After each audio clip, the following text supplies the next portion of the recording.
Hello, my name is Tom. For 10 years I went round in circles doing NoFap streaks, relapse after relapse, streak after streak, just constant ups and downs. In this video I'll be sharing why I really recommend against keeping a NoFap streak. I want to start off with a little bit of a story. Right now I am on 1,102 days of Duolingo. I've got a very long Duolingo streak. So how's that come about? Well, many years ago, I went to Portugal for a little holiday. I was there for like 6 weeks at first, and then COVID hit, and I really loved it there, and I ended up staying, right? Partly because I couldn't actually get a flight home, but partly because why would you want to be in England in the time of COVID when you got sun and you got the beach and whatever else, right?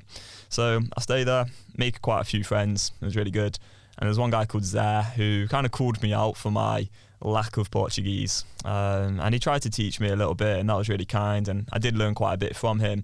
And I went home and I started doing more Duolingo. And then I'd go on various Duolingo streaks, and I'd have these ups and downs on Duolingo. At that point in time, I was still doing the whole NoFap thing as well. And I was having these like NoFap streaks. A few years go by, I wanted to date, and I remember going on Bumble, this dating app, and I put on the Bumble dating app that I could speak Portuguese, even though I really couldn't. And anyway, this girl ends up matching with me, and she's Brazilian, so she speaks Portuguese. She's quite new to England, quite new to Manchester. We end up meeting up, and she barely speaks a word of English. We end up going through the date okay, and we end up actually dating for a few months, I think it was. And that was kind of fun in some ways, but we didn't communicate that well. We did text actually in Portuguese, and what I'd do is I'd just use Google Translate all the time. And she ended up inviting me to her Duolingo family plan. And I've been on it ever since. And I dated this girl years ago now. So it's kind of weird that I've ended up just on her Duolingo family plan. So yeah, her family basically pays for me to have the Duolingo Pro, which is great. So I've been on that for quite a while. But I've not spoken to that girl for years. And it's actually my girlfriend who really cares about my Duolingo streak now. So she wants to continue for us to have like this. We have like this weird thing on Duolingo where you both have a streak. So like she's on like, I don't know, 500 or 600 days. I'm on like 1,100 days. And then we have like a shared streak of maybe like 400 days or something. I don't really know how it works, but anyway, we both do like our Duolingo in the evenings. Usually we'll do like Wordle, then we'll do Duolingo, like when we're just kind of winding down for the night. So I've been on Duolingo for a long while now, but if I were to go to Portugal right now, or if I were to go to Brazil, and someone were to talk to me in Portuguese, the only thing I'd probably reply is, desculpe, eu não falo português. I can't speak Portuguese, I'm sorry, right? I just can't. I don't know how to really speak Portuguese. And yet I've got a 1,102 day Duolingo streak. So what has this got to do with NoFap streaks? Well, my perspective on NoFap has completely transformed since I started out trying to do it about 10 years ago.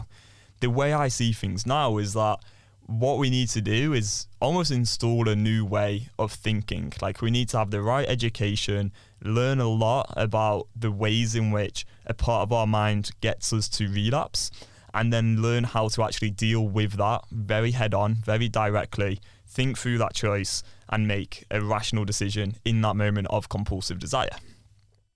But we can never really cultivate that skill if we're just focusing on a streak without getting any real education. And a good way of putting it is, imagine I went and learned Portuguese in like an actual Portuguese school, or had classes with a friend. Like I've got a friend who speaks Portuguese, and I could have classes with him and you know, pay a little bit of money.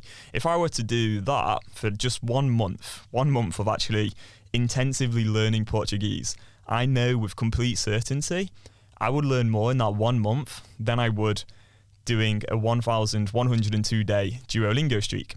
And that's why by the time you see this video, I won't even have a Duolingo streak anymore, because I'm going to choose to abstain from going on Duolingo just to prove this point of how stupid it really is. And in that time between me recording this today and the day this goes out, how much of a difference will there be in my ability to speak Portuguese? Well, basically none, because I'm not going to use Duolingo in that time. And it's not like I'm going to lose the 1,102 days of progress as such that I've made using Duolingo. It's just nothing's really going to change, because I've not really actually learned Portuguese. I've just been keeping a streak, which is completely meaningless. And the same's so true with NoFap, because you can go on these NoFap streaks, but if you're not changing the way you think, if you're not learning how to actually deal with that part of your mind and you're just running away from it with, distraction techniques, substitution, self-improvement, blockers, etc., you're not actually rewiring and properly changing your brain. You're just going on a streak until you almost inevitably end up relapsing.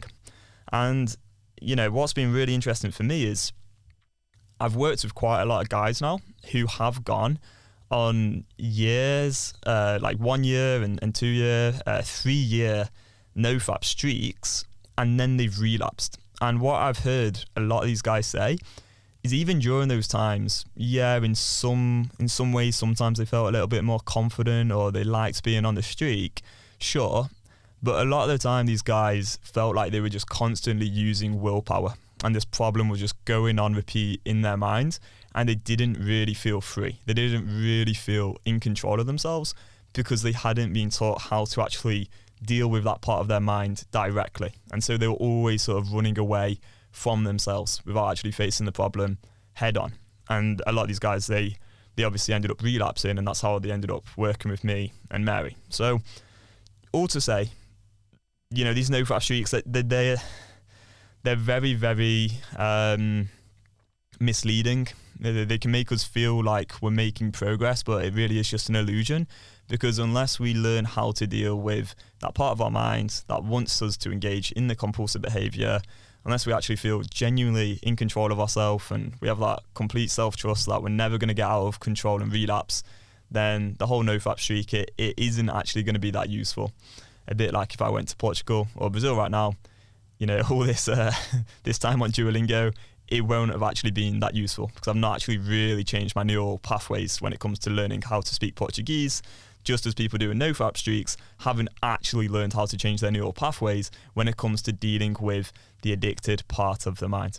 Hopefully this is useful. Thank you so much for listening or watching, and we will see you in the next one. Bye bye.